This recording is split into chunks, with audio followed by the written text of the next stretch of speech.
Modify अ cookie value. हम ये देखते हैं कि हमने जो पीछे कुकी बनाई हम उसकी वैल्यू को कैसे चेंज कर सकते हैं। कुकी की वैल्यू को चेंज करने के लिए या मॉडिफाई करने के लिए हम सेट कुकी के फंक्शन को एक दफ़ा दोबारा इस्तेमाल करेंगे और वही कुकी दोबारा नई वैल्यू के ज़रिए सेट कर देंगे। आइए एग्जांपल देखते हैं। देखिए दिया गया कोड सेम वैसा ही है जैसा हमने पहले देखा था।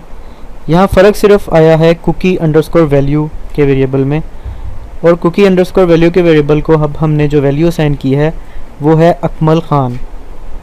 अब और बाकी देखिए बाकी सारा कोड सेम वैसा ही है जैसा हम पीछे देख के आए हैं।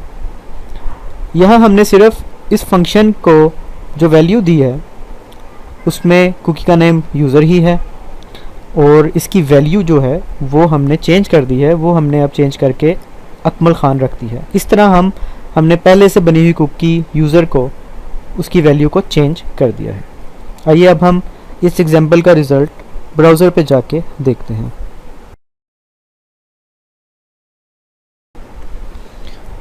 आपके सामने ब्राउज़र व्यू मौजूद है।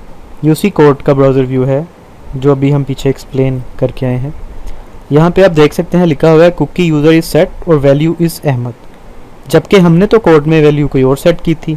हमने जो वैल्यू सेट की थी वो थी अकमल ख़ान और ये वैल्यू तो पहले वाली ही है जो हम पीछे सेट करके आए हैं। तो वही बात कि जब भी हमने कुकी की वैल्यू को सेट करना है तो एक दफ़ा पेज को रिफ़्रेश कर लें तो कुकी की नई वैल्यू डिस्प्ले हो जाएगी। आइए अब हम ऐसा करके देखते हैं। जैसे ही हमने पेज को रिफ़्रेश किया जो नई वैल्यू हमने सेट की थी वो आपके सामने डिस्प्ले होना शुरू हो गई है। इस तरीके से हम अपनी प्रीवियस कुकी को अपडेट कर सकते हैं।